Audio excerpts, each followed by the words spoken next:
Want your slideshow? No, yeah, don't start to show you. So, yep. Okay.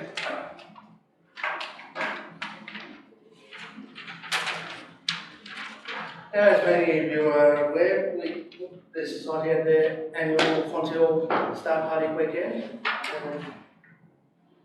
I did write out a big long speech, but I'll just pick off bits of it. It was a hugely successful weekend, and thanks to Richard and the rest of the committee and everyone else who was there, made it a successful weekend. A huge round of applause for everyone. And not forgetting, of course, the lovely ladies in the kitchen that kept us full. And boy, did they keep us full. In a minute, I'm going to put a slideshow that I've just managed to finish putting together this afternoon. Yeah, forget that. What was I going to do? Just click on that. Start that.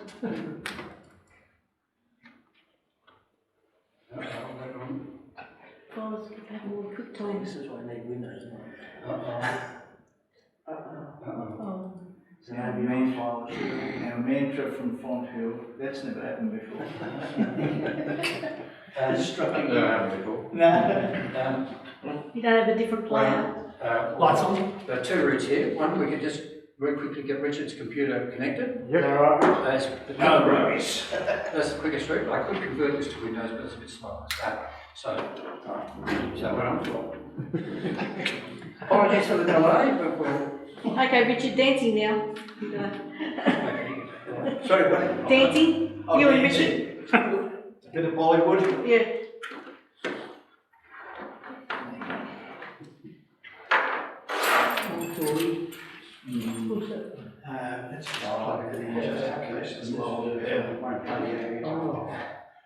That's it's strange, but it is an AVI file, so it's sort of fun. Yeah, no, there's a solution to that, but right now I can't. Yeah. Right now I can't think of it. This is the quickest option. Steve, what's the wire? Yeah, sorry, Steve, I should have told you. That's right. I'll move this over a bit. That was going to be dangerous, wasn't it? Oh, good idea. Plugs it HDMI. Accelerator and vertical and line.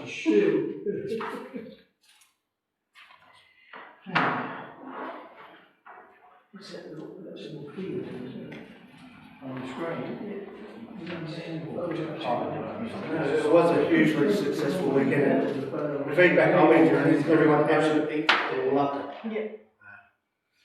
I just got a message off Rose and young Elliot this afternoon saying we can't be there, but can you give them this message saying we absolutely had a ball. They had smiles permanently plastered on their faces, didn't they? Yeah, that's an understatement. They were going to beg you tonight, but Here we go. just a second now, make sure it's clear. That's all. Okay, should be right. Yeah.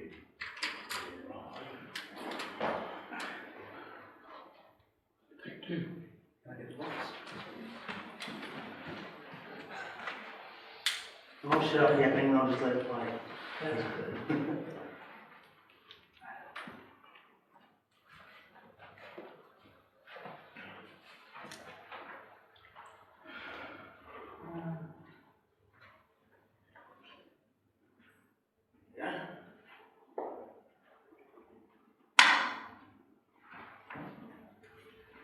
Oh, that's the wrong one. Hold on, what's going on here? The wrong file just opened up. That's never happened before. It's the one you clicked on. I clicked on the wrong one. That was the video from his. Yeah, that's the screen's not full screen. Right. The rest down. So what? I think I've been drinking. Hold on, there should be sound.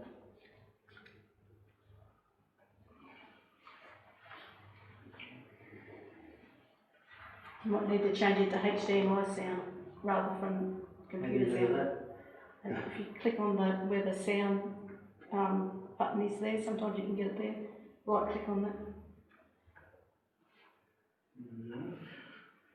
You not got sound, man? No, it's not sound.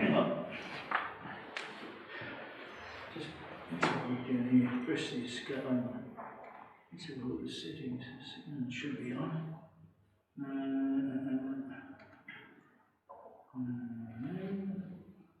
It's on max. 100%. Yeah, Oh, hang it's on the Epson, not the HDMI. Speakers, headphone, what does that say? Oh, you want your, hang on. HDMI, that's the one. That's yeah, it's on here, but this was, should be on there. I've got a speaker thing in there. So press play. Yeah. Should be up there, shouldn't it? Should be on there.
Do you think it was cold?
Is that about 7 8 o'clock?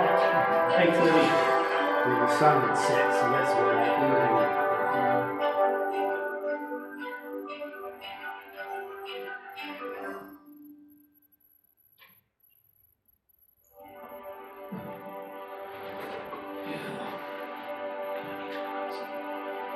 There's some good patches in that one.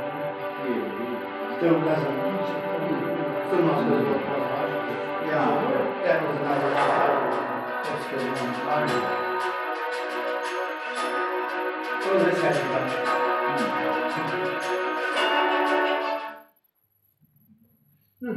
Very good. John,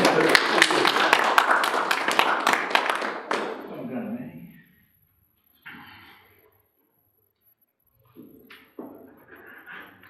this is much recent one.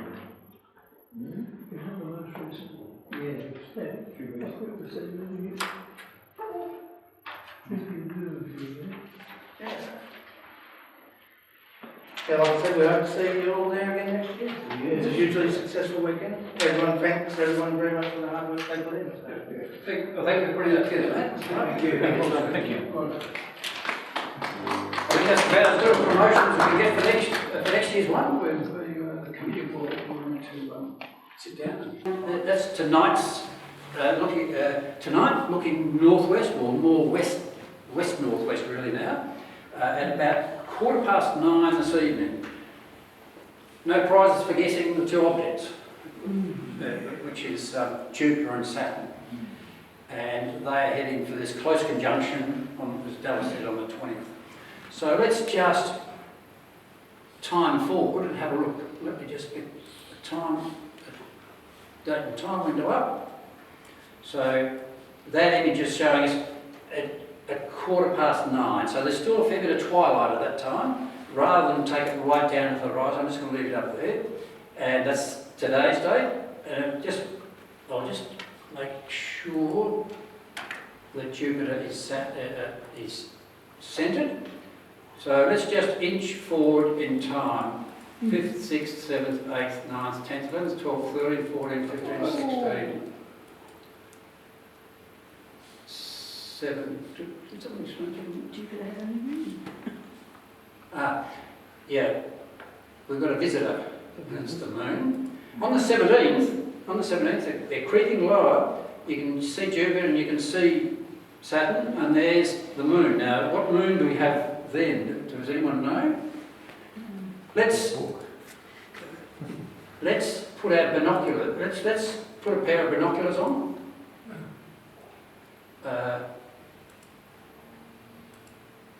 These are my wide field binoculars. Looking through a binocular, you'll see Jupiter and Saturn and a 3-day crescent moon. So, yes, there's imaging opportunities on the 20th, visual on the 20th, but try not to miss the 17th. Let's keep the fingers crossed for the weather, because that'll be quite a sight. Beautiful earth shine, fine crescent moon, and the 2. That's a 9-degree field of view. Perhaps more traditional binoculars with somewhere near a 6-degree field of view. If I just move the binoculars up, you'd see the moon. So let's just now progress to the 17th. 18, 19, 20th. The 2 are getting very close now in binoculars. Let's put a telescope on that. And here's a telescopic view with a telescope giving a magnification of 100 times. That field of view for this telescope, the moon would just fit inside that field of view. So aim for 100 times or somewhere between 50 and 100 times, and you'll get a view that looks like that. So we've got Jupiter, of course, and we've got Saturn here. Does anyone notice anything anomalous about Jupiter? Well, there's 5. Yes. Looks like it, doesn't it? Let me take the binoculars off. And let us zoom in on it. That telescope was an image reversed. And there's the image like that. Now, one of those is not a moon. It's a close one. That's Europa. See the sign up here? Io. Callisto. So there's the ring in. There's the ring in. But watch this ring in. Let's go back to our telescope view. So the ring in at the moment is this one right out there. Let's go to the 21st. And there's Jupiter there, and it's on the other side next to one of the moons. So if you're able to view over those 3 days, notice what you'll see. I'm actually going to centre it back on Jupiter. So that's centred on Jupiter at the moment. And we'll get back, hold on, better put that in the middle.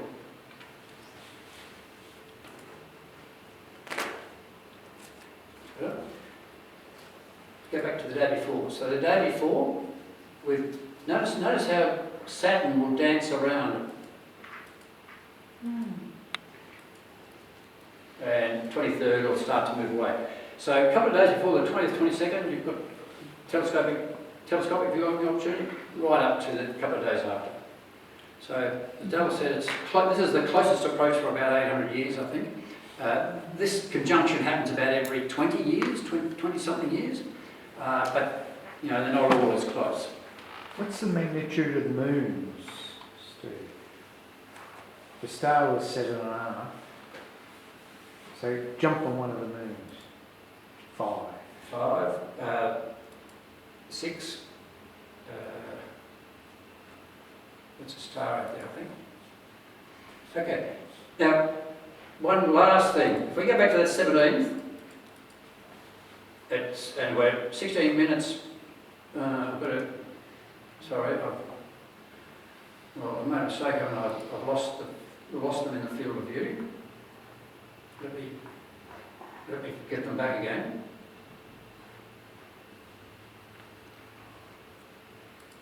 One other thing you might like to try for, we'll put that in the centre. And we'll go to that binocular. Remember I said the moon was up there? I've got time fixed. I'm going to turn on time. So what we're clicking over by the seconds. Just watch for a few seconds. Just watch for a few seconds.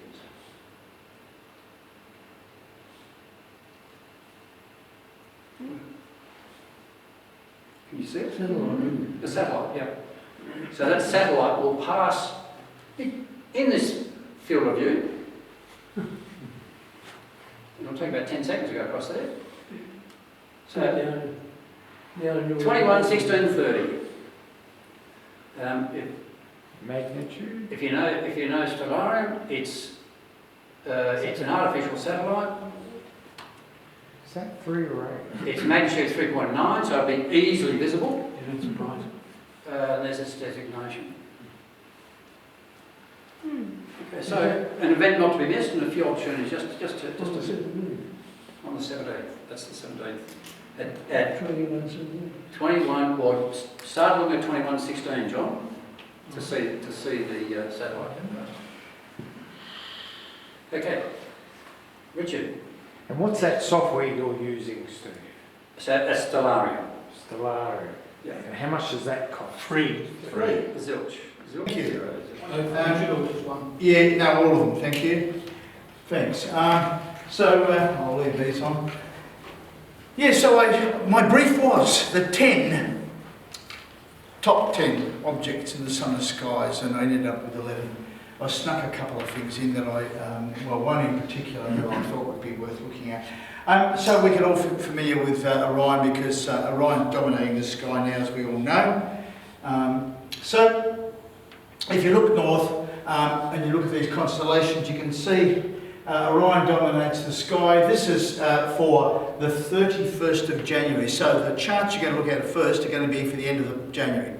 Best time to see Orion, best time to film it, because it's culminating, so it's transiting in the northern sky. It'd be spectacular at its highest point as it goes across this way. And next to it is Monoceros. Piggybacking on the Monoceros is Canis Minor, the little dog, because Orion always travels with his dogs and hunting dogs, and up there is Canis Major. So just to get your bearings, because I'll be sort of exploring this area a bit, there are a few objects here that are really terrific to look at. And down here you've got Taurus, the eye of the bull is represented by Aldebaran, just upside down, I think it's his left eye. And then these are the horns of the bull. You see those long lines drawing down there, and here are the Pleiades, the seven sisters. So a couple of objects to point out, and then over here, I'm going to look at a couple of things over here, but I'll point them out later. So just to get your bearings. So I couldn't miss this. Obviously, we're going to have Orion as one of the top 10 objects to look at. We all know 1,360 light years away, 25 light years across. In the middle of it, the Hubble Space Telescope has imaged the trapezium in different colours and wavelengths. And people say they can see 6 stars, but that's not all part of the trapezium. In fact, the trapezium is called Theta 1 Orionis, and over there are other stars here which are nothing to do with it. They're called Theta 2, I think, is another group. But when you look through, when we're at Fonthill, oh, was this a sight? The sky cleared, as Steve said earlier, and we had this window, and I can honestly say I've never seen Orion look like it. I had the Big Bertha, the 6-inch refractor, and I could see all this nebula. I could see stuff like this well out. It wasn't just, you know, the usual arc with the bright stars, but you could actually see well out into the nebula, and everything was pinpoint and crystal clear. Then the clouds came. Yeah, it's very quick. Just a teaser. You get really excited and boom, it's all gone. The Lord giveth and the Lord taketh away. So we had a quick view, but it was worth it. It was worth the few minutes to see that for the whole night, I reckon. It was just spectacular. As you know, the trapezium, these are really hot young stars, only millions of years old, they're not very old at all. And the running man down here, and a lot of us have taken images of Orion, but I still think it's probably the #1 object to look through in a telescope and just be thrilled to bits by it. So so it's 25 light years across, makes it about 1/10 the size of Eta Carinae, to give you an idea of scale. So Eta Carinae is gigantic. It's absolutely gigantic. In fact, I think Eta Carinae is 2 degrees across. So that's 4 moon diameters. But anyway, enough of that. Let's move on. So I had to put this in here just for, because I like looking at pictures like this. You may have seen Peter Ward's fantastic photo on Ice in Space, which was just spectacular, and it was on the calendar for this year or last year? Last year. Yeah, and I reckon it was as good as that, if not better. So he's an amazing photographer. But so the trapezium is buried in here. The biggest star in the trapezium is Theta C Orionis, called C, A, B, C, D. They were ordered in magnitude, but I forget which goes. C is the biggest anyway, it's about 5th magnitude. Very big stars. And of course, we all know what that is, this object here. This is M42, so that's M43. Anyone know what it's called? Testing. No? Demiron's Nebula. Who? Demiron's Nebula. M-A-I-R-A-N, something like that. Demiron's Nebula. Yeah, and it's a lot of the dark nebulosity you see. Actually, if you stretch images in Photoshop, you can actually, a lot of the structure comes out. It looks over sharp, and it's terrific to look at. Yes, Demiron's Nebula. So that's NGC 1977 as well. Hang on, moving forward. So now looking north, once again, I've numbered the objects. So that was 1. Number 2 down here. I'll put my glasses on. I might swap glasses, guys. I'll put on my Larry ones. You won't be able to see the colour anyway. It's all colour blind in the dark. I need my glasses, foam glasses. I think these are the right ones, the wrong ones. Yes, they're the right ones. Long vision. Okay, so we're now moving to the Pleiades, the 7 sisters. So they're pointing the right way, to the left for us and to the right for the people upstairs in the northern hemisphere. Atlas and Pleione are the father and mother of these stars, the 7 sisters. 444 light years away, we know they're hot B-class stars, spectacular object. What I'm going to show you later on though is if you look at this through a pair of binoculars, it's if you look through say a pair of 7x50 binoculars, it only represents a fairly small image, but it's still quite interesting to look at. It's not going to fill the field of view, but it is going to be big enough for you to see some details. So, and in fact, it's what's its span? It's 4 times the diameter of the moon. That's about 2 degrees as well. So that's quite big. Yeah. Now, I'm going to show you something later on about how to look at this and pick eyepieces and things. I've included that. So, spectacular object, a must-see. You've all seen it's low on the sky, but at the end of January is the best time to have a look at this. After that, it's gone. I mean, it's too low. You remember, there's 2 hours of rotation every month. Well, that's at the equator. So, and this is down below it. So this is swinging over. It's got a low circle anyway. It makes a low circle. So it's not going to be visible for long. So if you haven't had a chance to look at it, make sure you do. And so I thought I'd put this in here just to remind you of what you're looking at. The other thing I didn't mention is Gemini down here and Cancer, which there's a couple of things I'm going to look at there. And here's the unicorn, and the base of the unicorn has an interesting object which I'll be showing you in a moment. The base of the horn on the unicorn, I should say. Lepus, the hair at the top, and the dog chasing the greater dog, and of course that's Sirius up there. So let's move on. And now we come to objects 3 and 4. Now 3 is the surprise, the ringing. Now this is faint but not impossible to see. And it's one of the most photographed objects in the sky, and it's the Christmas tree cluster. And number 4 is the beehive, M44 Praesepe in Cancer. So let's have a look at the Christmas tree cluster in Monoceros. So you've probably all seen images of this before, but these stars are quite visible in binoculars, but particularly in a telescope. You need a telescope really to look at this, not binoculars. It transits at 1109, magnitude 3.9. I guess that's an integrated magnitude, stars plus the nebula. 600 stars in this collection, only 1 to 4 million years old. Have a look at the shape. Can you all see that? See the Christmas tree? No. Yeah, and that star represents the trunk, really, where the trunk joins at the base of the tree. That's S. monocerotis, which is a very beautiful big binary, and it's a triple star. So, and this thing up here is the Cone Nebula. You've all seen the cone. All of this is in the same field of view. And if you look over here, you can also see, there's the cone, and if you look closely, you can see the Fox Fir Nebula down here. See the nose and the eyes? The Fox Fir? Yeah, we'll look and say, no, I can't see a fox. Upside down? Well, it is. I've turned this upside down because this is the way we'd see it. What's the sort of field of view there? Yeah, good question. 20 arc minutes. So a third of a degree. Yeah, so 2/3 of a moon. It's quite small. Yeah. But I'd probably use a small telescope with a low power, reasonably low power like this. Say 30 magnifications or 30 or 40, and you'd probably see a very interesting part of the sky there. I want to image that one day.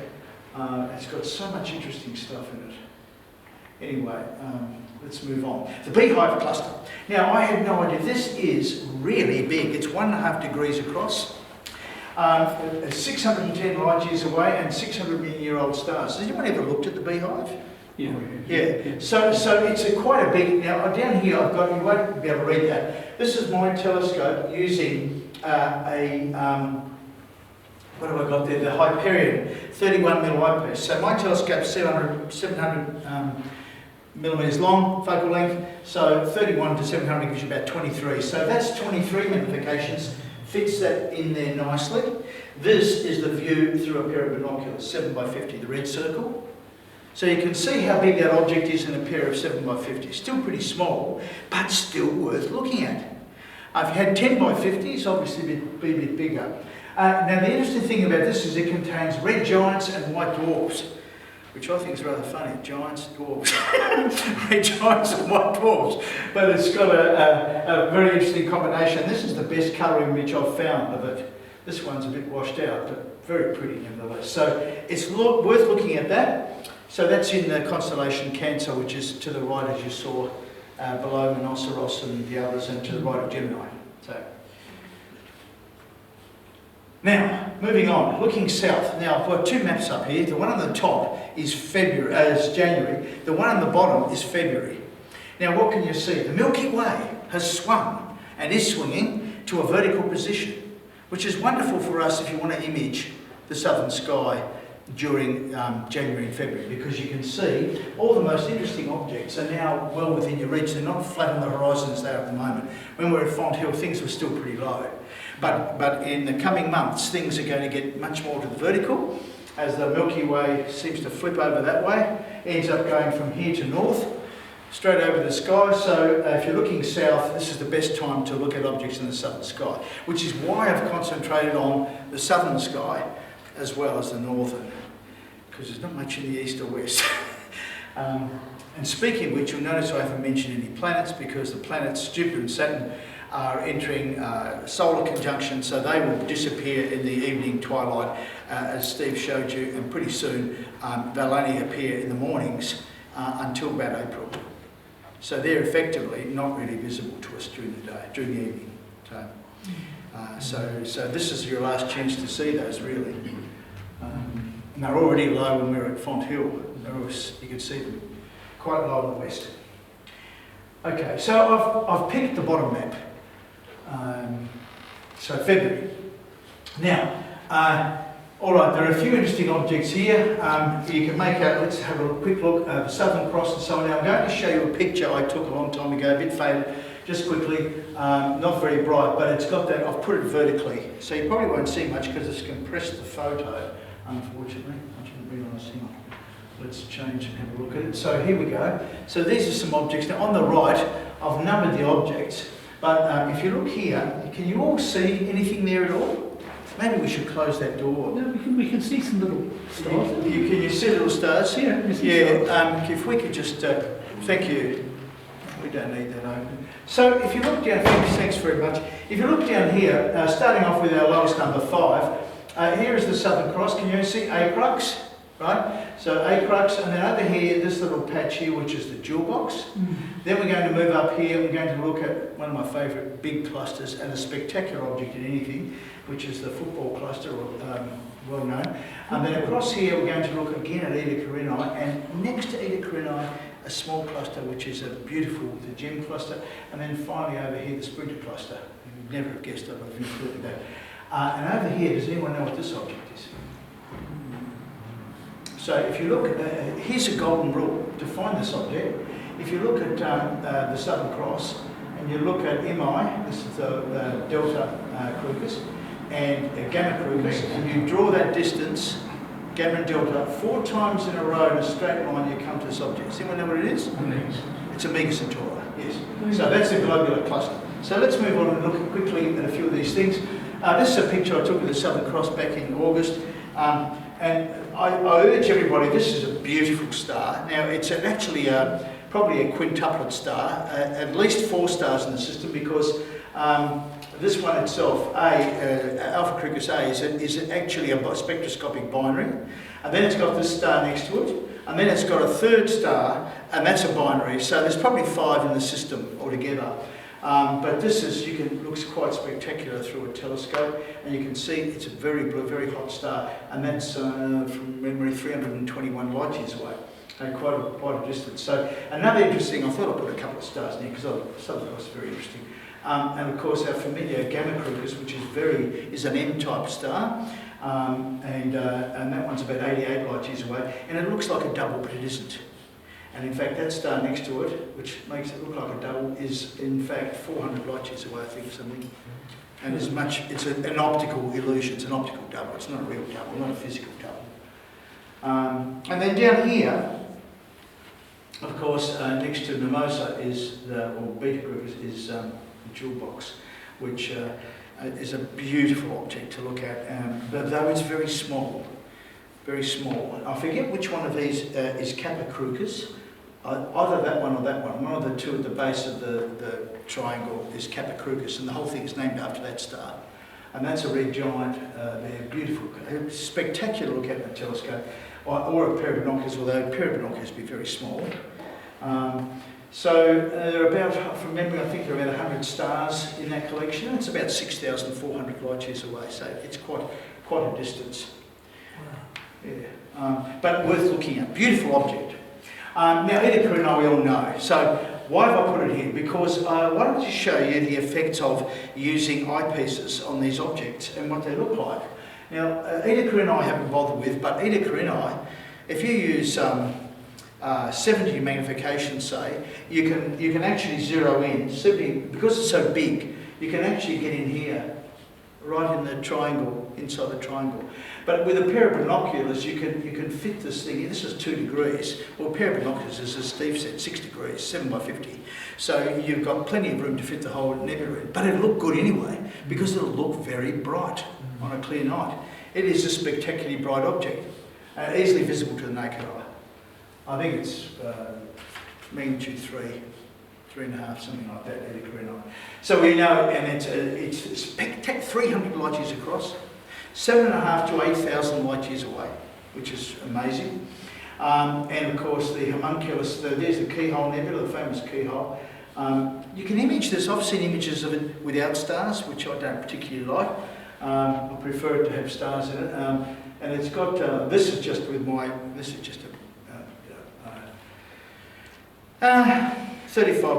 DSLR, yeah, uncooled.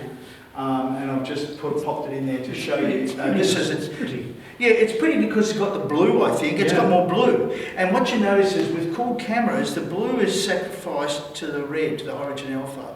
And there's always a shift towards hydrogen alpha. Mainly as a product of cooling, nothing else. Just a product of cooling. It seems to pick up the red end of the spectrum more. And that's a picture, another picture I took, and that's just wide field lens and piggybacked on now. But that, you can see it there, it's very, very blue. Anyway, enough of that. So let's go down to the bottom one. Now this is the Wishing Well cluster in Carina. Now the Wishing Well cluster is right there. So this is Eta Carinae. Now down here is Wishing Well. If you look down here, you can see the Running Chicken Nebula. Everybody see that? Mm-hmm. Yeah. This one's called the Pearl cluster above it. That's the Lambda Centauri, and that's the Pearl cluster. And then if you go up here, and around here is the Statue of Liberty Nebula and a couple of other interesting things. And here is the beautiful Wishing Well cluster, also called the Football cluster, Sprinter cluster, Black Arrow cluster, goodness knows what other cluster.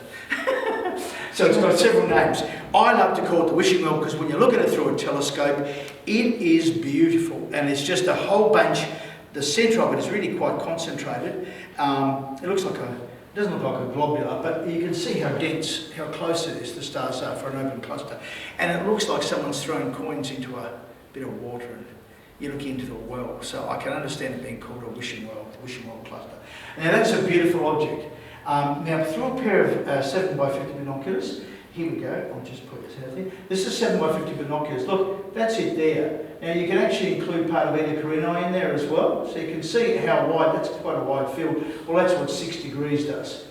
So it's quite a bit. Then over here, let's look at the same thing. Now with my William Optics telescope and a 10mm eyepiece. 10 into 700 goes 70, so that's 10 times as much magnification. So at that, you can fill the whole centre of the field. So a small telescope, you don't need a big telescope to see. It's a really beautiful object, very bright.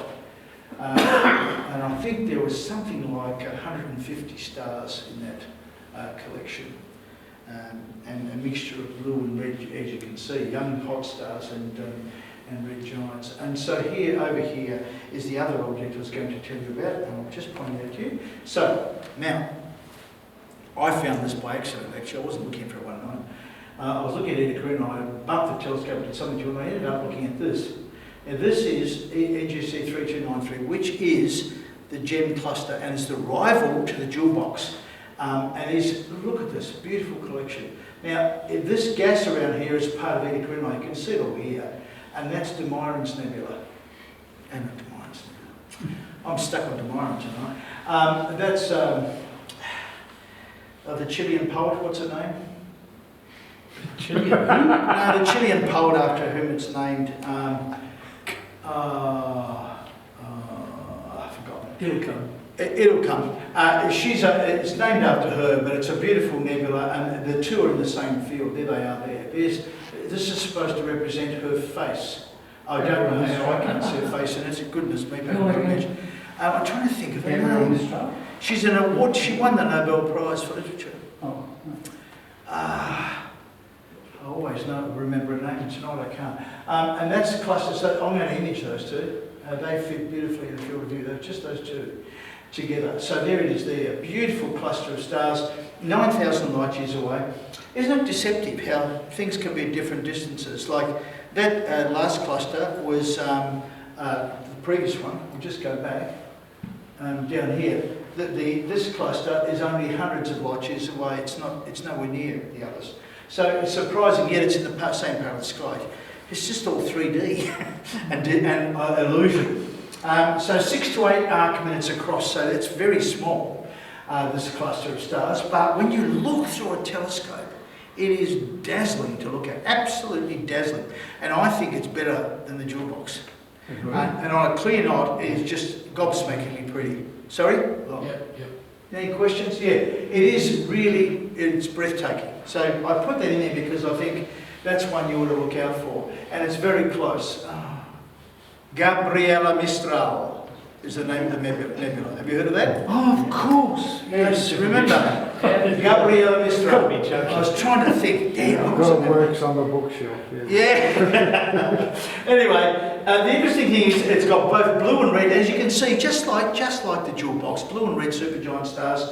And one last thing, the famous, that star there is V3, there's a moth, V361, a massive variable red supergiant star, which virtually adds a lot to the light. Just the pressure of that little dot turned that thing on. Crazy thing.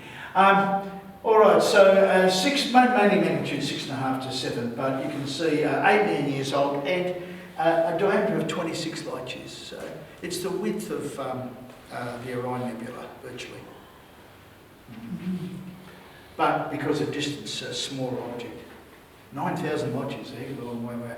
The last two objects are in this part. I haven't got for time. Yes, good. The last two objects are in Centaurus and in Carina. Now, you all know I'm obsessed with the Splinter cluster. It is a very pretty cluster of stars up here. Now, if you look at it, the nearest stars, can you see this is an asterism we all know, the false cross. Everyone know that? Yeah. So up here you've got Kappa and Delta Velorum, and down here you've got Avior and Aspidisci. Now that star there, Avior, that's Epsilon Carinae, and this one is Iota. So if you look at this, they form the left side of the cross. If you go up here, the diamond shape, and the Kappa and Delta Velorum are in Vega, obviously, so they're not terribly interesting. But there is a double up there, Steve. Famous double I was reading about. Gamma Velorum, is it? And that's the one, oh, here we go again. Point too long, that's what happens.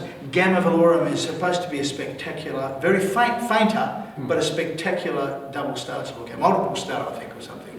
Yeah. So anyway, that's just a little aside. So I'll be looking out for that sometime. I'll get Steve to show me where that is. All right, so I've avoided the Magellanic Clouds and 47 Draconis because they're all, we usually talk about it. The other one is, of course, the Omega Centauri. So here we go. So here's the back to this map. Here it is. Here's where we are. Here's the Southern Cross. Mega Centauri down here. We all know about Mega Centauri. 10 million stars, about 170 odd light years in diameter, and about what was it? 13,000. I think it's about 13 or 14,000 light years away, and about 14 giga years old. So it's as old as the universe, just about. It's pretty old. And supposedly a failed galaxy. But anyway. This beautiful object, now I have to say, I'll put it that way because to make it look like a sprinter. It's actually, when you look through it, it's always flipped over at an angle. But you can always make out can you see the running shoes have got a red star on each? This is a gold medal around the chest. It's got an arm out here and an arm out there, so it's got a running like that. Can you see that? Yeah. And the leg comes, this is one leg, and there's another leg going down there. With a funny setup, yeah, but it's working. He's running. So it's beautiful. 1,300 light years away, magnitude 3.8. You can see it as a fuzzy blob on any night. It is definitely there if you know where to look. So go to the right of Avior, and below it to the right, go sort of southwest, and you'll find it. It's not very hard to find. Now here are a couple of fields of view. 7x50 binoculars I'll put in there once again. That's how big it is. But when you get, say, 10 times, I use my eyepiece. Sorry, this is from Mega Centauri. You can see the difference in the two images. So with this, which is this is only, what, 30 arc minutes. So it's the diameter of the moon. That's half a degree. So in a pair of, you'd still get a reasonably small image, but it'd still be worth looking at in a pair of binoculars.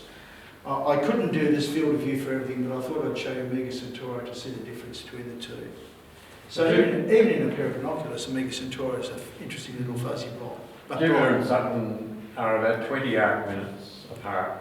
Yeah. So it'll be the same field of view as well. Yeah.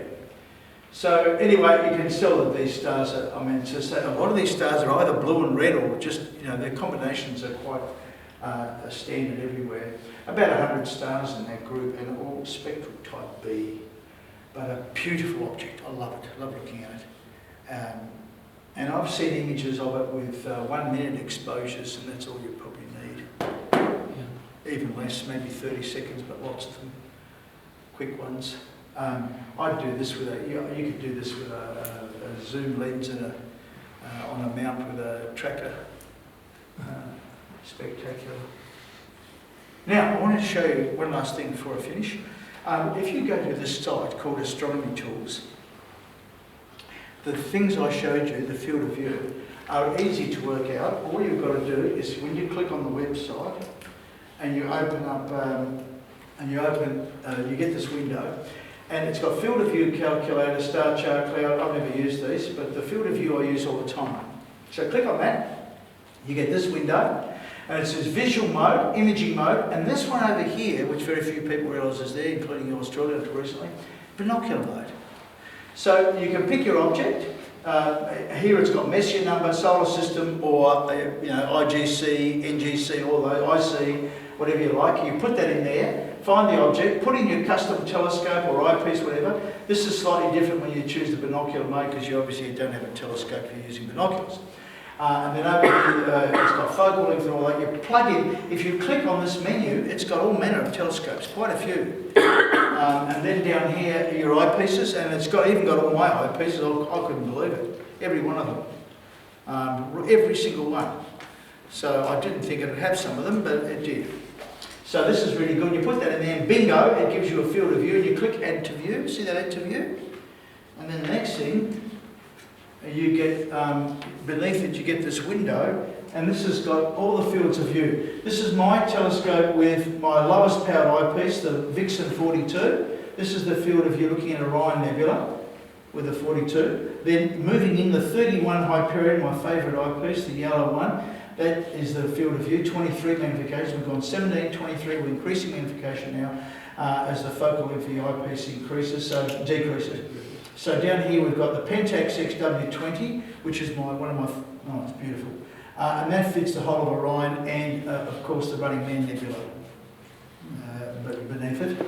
And then over here, finally, if I use my 10mm Pentax eyepiece, which gives me 70 magnifications, that's why I can't fit the whole nebula in. But it's beautiful to look at, but of course you don't have to, you can click on that window instead. See that one there, with the spanner in it? That's the same as what I'm doing here. And you click on plugins. And in the plugins you can add all your eyepieces. Look at these. You just put them in. And this thing, it says add or delete. And you put them in there and it knows them all. And then bingo, you've got eyepieces up the top. Look at this. Eyepieces, lenses, sensors, telescopes, all that. And finally, you can choose a point of view. Look at one of the, this is my, what's this? The Beta Hyperion looking at Orion. That's the field of view. So it gives you the same thing as Astronomy Tools. Bintel also have one now as well on their website. Sorry? Bintel have one on their Bintel have website. one too, yeah. So They there have you one on their go. site as well. And that's just the same thing, but at a higher magnification using my 10mm iPad. By the way, if you look closely, you'll see they made a mistake here. Focal length 1mm instead of 10. Okay, so that's it. Excellent, excellent. From here, 5 degrees above the horizon, it's quite a meritorious effort, from Dallas and Mick doing the processing. So The amount of detail Mick's been able to pull out, that was incredible. Yeah, it's amazing. Extraordinary. When you see the original image I of think that, that's only 5 degrees above the horizon. I couldn't believe it. Yes. It's called copy and paste. And a good ad too for Dixon's site, not just Dallas and Mick. Is all that real or is the process added? No, it's just, no, it's very good. So it's there. It's there, it got rid of the noise. Yeah. Come on. I'm really starting to wonder about deep sky stack of these. Well You done, start Dallas. to want to Okay. fell on a telescope or something to do that, didn't Yeah, you? so that's how Yeah. it was. So well done. Somebody else. Yeah. Sorry, I should have had this ready. So what have we got, Steve? Half hour of... Sorry, I should have had this ready in the background. Presentation on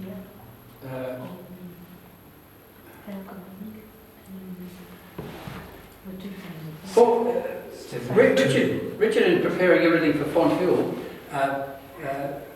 searched for a couple of videos for us to have available should we need them for the fill-in time. But as a filler, but we had enough to do and we're enjoying ourselves that I didn't actually put this forward at Font Hill. Our presenter who was to present tonight, a member, Thomas Winter from IMAS, was going to talk tonight, but his employer has taken him interstate, so here's an apology. So to fill the position, the space of a sort of a guest speaker tonight, what I thought I'd do is present this video because it's an interesting video. It's a timely video, and given that SpaceX has just delivered astronauts to the space station and back, and this is the story of SpaceX and the engineering behind the SpaceX achievements. So I hope you sit back and relax and enjoy because it's We want the exciting things that we see in sci-fi, and like sci-fi movies, books. We want that to come true one day. 3, 2, 1, 0. not sound. We could turn it up a bit, Steve, I think.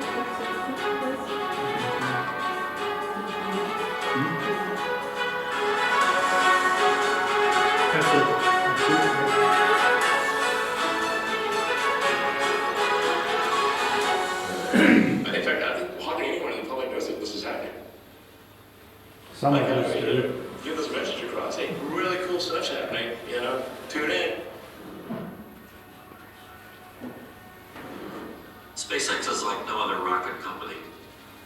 They're in an unglamorous building, in the middle of nowhere, in kind of an industrial zone.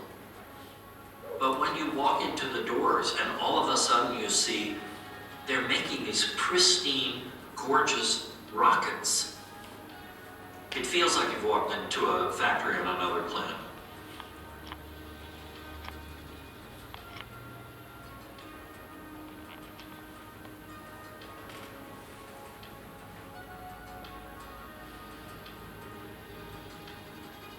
God, look at the size of 9 engines, Falcon 9. Oh, No one has ever really contemplated this in a serious way.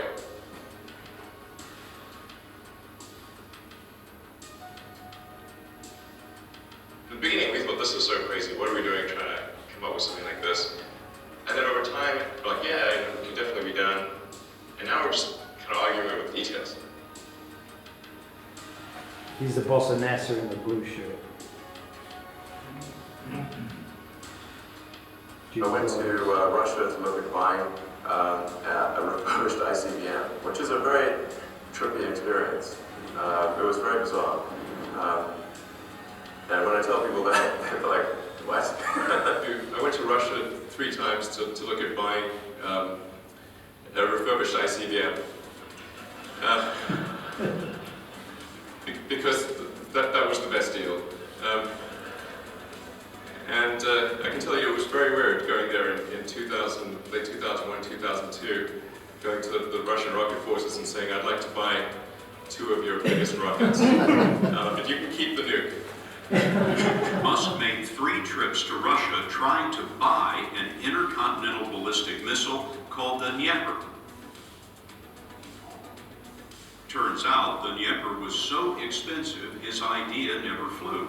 So Musk decided that the only way to get an affordable rocket was to build it himself, and he started SpaceX. I got to be going into the rocket business, not knowing anything about rockets, not having ever built anything. I mean, I would have to be insane if I thought the odds were in my favor. How did you get the expertise to be the chief technology officer of a rocket ship company? Well, I do have a physics background. That's helpful as a foundation. And then I read a lot of books and talked to a lot of smart people. You're self-taught? Yeah. Well, self-taught, yes, meaning I don't have an aerospace degree. So how did you go about acquiring the knowledge? Well, like I said, I read a lot of books, talked to a lot of people, and have a great team. Raw metal comes in, and then we build the engines, the airframe, the electronics, and we integrate all of that together. And that's all done more or less under one roof. Metal comes in one end of this factory, yeah. Spaceships come out the other. Yes. You know, there are American heroes who don't like this idea. Neil Armstrong, Gene Cernan have both testified against commercial spaceflight in the way that you're developing it, and I wonder what you think of that. Now's the time to overrule this administration's pledge to mediocrity. I was very sad to see that, because those guys are, those guys are heroes of mine, so it's really tough. They inspired you to do this, didn't they? Yes. And to see them casting stones in your direction. It's difficult. But you know, like, creating a company is almost like having a child. So it's sort of like, how do you say your child should not have food? So once you have the company, you have to feed it and nurse it and take care of it, even if it ruins you. Yeah. In 2008, the rocket company is not going well. You've had 3 failures. Great. The car company is hemorrhaging money. Yeah. And the American economy Yeah, has we're knocking tanked on in the the door. worst recession since the Great Depression. Right. What was that year like for you? And I'm getting divorced, by the way, to add to that. That was definitely the worst year of my life. But at the age of 37, he hit rock bottom. His first rockets failed to reach orbit. Tough to get through that period of crisis. Yeah. Can we just break for a second? I remember waking up the Sunday before Christmas in 2008 and thinking to myself, man, I never thought I was someone who could ever be capable of a nervous breakdown. But I felt this was the closest I've ever come. Because it seemed pretty dark. We were running on fumes at that point. We had virtually no money. So a fourth failure would have been absolutely game over. Done. SpaceX bankrupt. Yeah, it's bad enough to have 3 strikes. Having 4 strikes, it's really kaput. Flight 4 was flawless. In Musk's world, it lit the darkness. Falcon 1, single engine.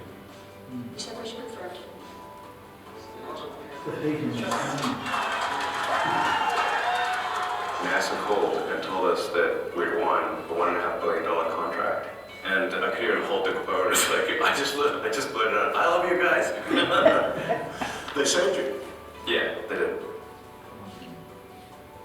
Only 4 entities have launched a space capsule into orbit and successfully brought it back. The United States, Russia, China, and Elon Musk. But when critics say you can't do this, your answer to them is, we've done it. But the big prize is winning the NASA contract to build America's next manned spacecraft. And Elon Musk is facing stiff competition. SpaceX is also testing a rocket that can be reused, softly landing on a column of flame. Another step on a longer journey. Just a very tough engineering moment in the last 12 months or so. I've come to the conclusion that it can and I think SpaceX is going to try to do it. Falcon 9 is essentially standing on the shoulders of titans, as they like to say in literature. We've built upon a lot of those lessons, the things that NASA has learned. We've taken that, but used kind of a clean sheet of paper that says, how can you build a rocket knowing that we want to do things that have not been done before? After years of designing and testing the Falcon 9, in 2015, SpaceX set out to make history by attempting the first ever landing of a first stage orbital rocket. I've heard it described as you standing on the top of the Empire State Building and you drop a pencil off and you have to land the pencil on its eraser on a postage stamp.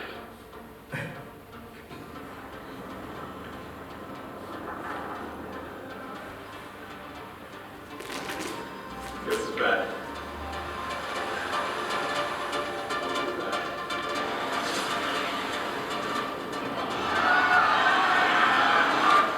This is 5 years ago.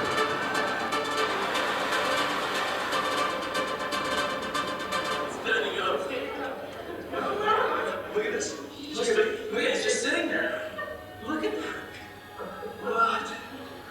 Holy smokes, man.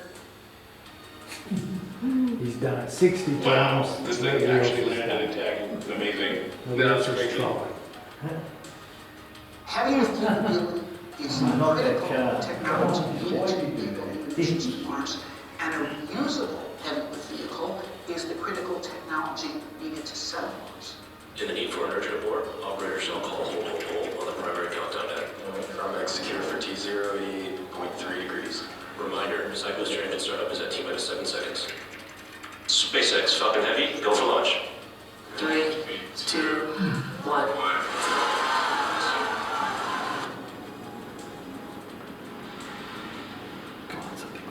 27 engines.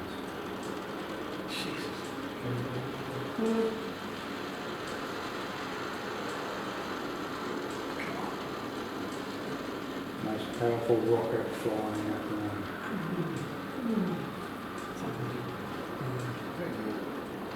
yeah, 6 cores.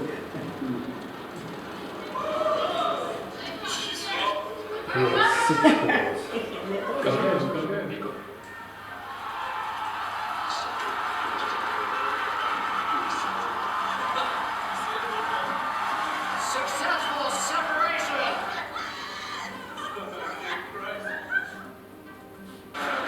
Yes,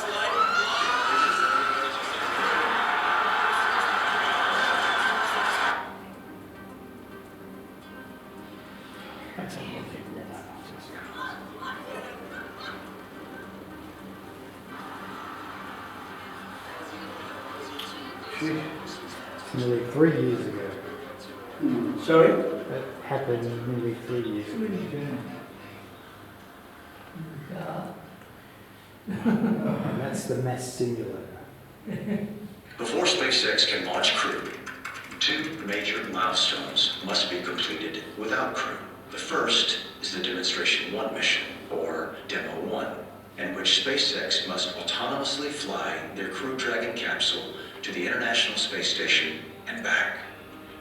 The second test is called the Launch Escape Test, also known as the In-Flight Abort Test. If the rocket fails, the Dragon capsule's emergency abort system is triggered, ejecting the capsule safely away from the rocket. Then there is the third and final test, called the Demonstration 2 mission, or Demo 2, which will launch NASA astronauts Bob and Doug to the space station. Demonstration 1 mission, the Demo 1 mission, is an uncrewed flight. We're sending the Dragon autonomously to space station, to dock, and come home. Today's launch marks the beginning of the Crew Dragon Demo 1 mission. This is one of SpaceX's most challenging milestones yet, a 5-day uncrewed journey to the International Space Station and back. 3, 2, 1, 0. Ignition, liftoff.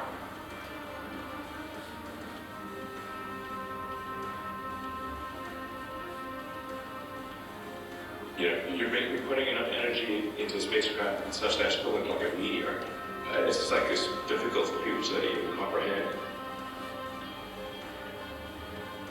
It's massive.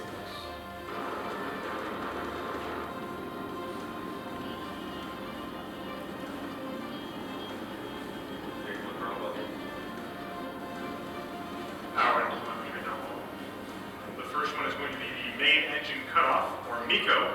That's when the 9 Merlin 1D engines that you can see on your screen right now will cut off shortly before a stage separation.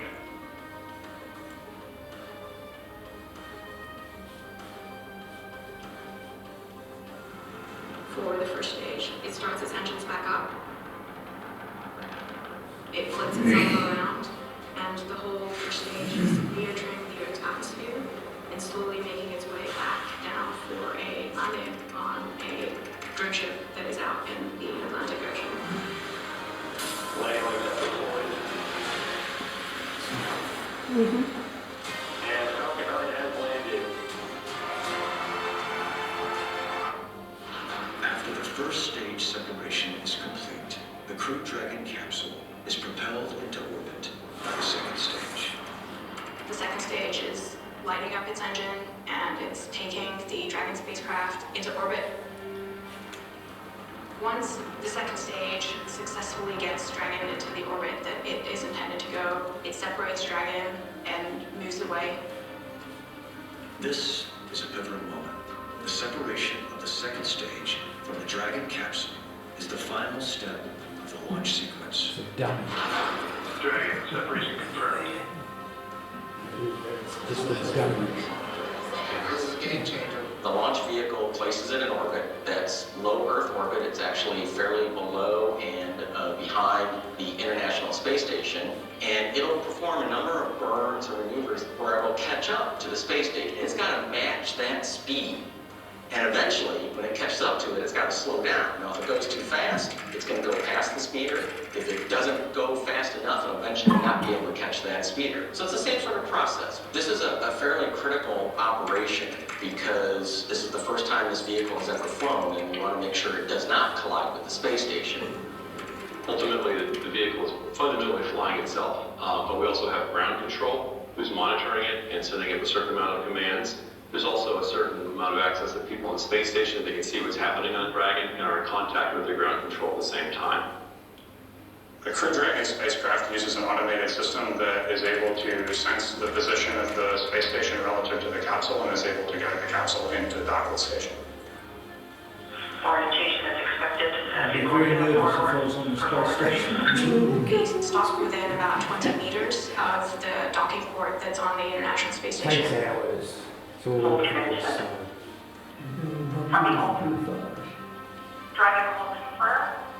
And then the engineers at both NASA and SpaceX reviewed the data from the spacecraft. They talk, they make sure that everything is going according to plan, and they're both happy. This is the first time that a commercial vehicle will dock to the space station. It's also the first use of the International Docking Adapter, which is the port on the space station where commercial vehicles are going to come up and dock. And so we'll see both sides get used for the first time. Please command docking light on. Traffic commanding docking light on. Then Dragon is allowed at that point to autonomously move Why were forward with the the approach and astronauts docking to the around? space station. Dragon is resuming approach. Station copy. The Crew Dragon spacecraft uses its 16 Draco thrusters to maneuver into contact with the space station docking adapter. You got to dock with the space station, and if something goes wrong, you're just in the void of space, and you're in a vacuum with nothing. We've got the spacesuits, we've got a lot of backup systems, but it's a dicey situation. Range is decreasing. Vehicle is centered. Copy. The capsule inches in towards the station. Vehicle is in the corridor. Orientation is expected. has a variety of safeties in place so that should anything go off nominal, the capsule will automatically retreat and keep the station safe. All video and overlays look phenomenal. All status fields are showing expected status. The station crew is ready for docking. This is the first time that a commercial vehicle autonomously talked to the space station. Vehicle mode is approach to docking port. Primary range is decreasing. Vehicle is centered. I've got just confirmed.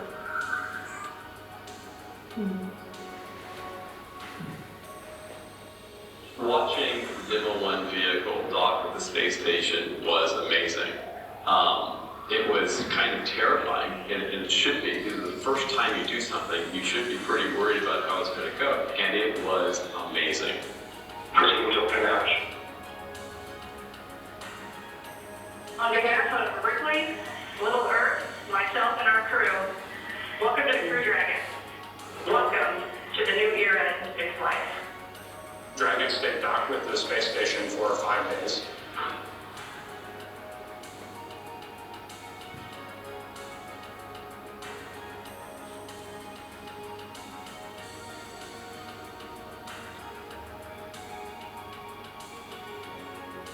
It takes about 6 hours for Dragon, once it leaves the space station, to come home and splash down in the Atlantic Ocean. The 16 Draco thrusters are responsible for orienting the vehicle in the correct direction. They fire to slow the vehicle down to the point that it will come out of orbit and begin to re-enter the atmosphere. Re-entry is one of the most dangerous points in the mission. There is no way to stop re-entry once it starts. Traveling at about 17,000 miles per hour, when Dragon hits the atmosphere, its heat shield will be put to the test as the vehicle is enveloped in a giant hypersonic fireball. The atmosphere does the majority of the work to slow the vehicle down to a few hundred miles per hour. Now that the heat shield has passed its test, and Dragon has safely slowed to below the speed of sound, it's ready to deploy its parachutes, which is the final step of re-entry.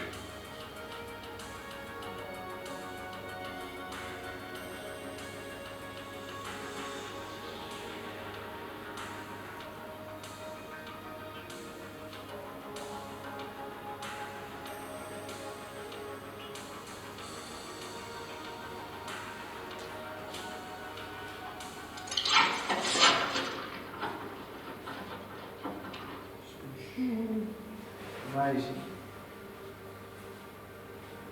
Key NASA and SpaceX officials have gathered in Firing Room 4, also known as Launch Control, at the Kennedy Space Center. They will oversee today's critical in-flight abort test.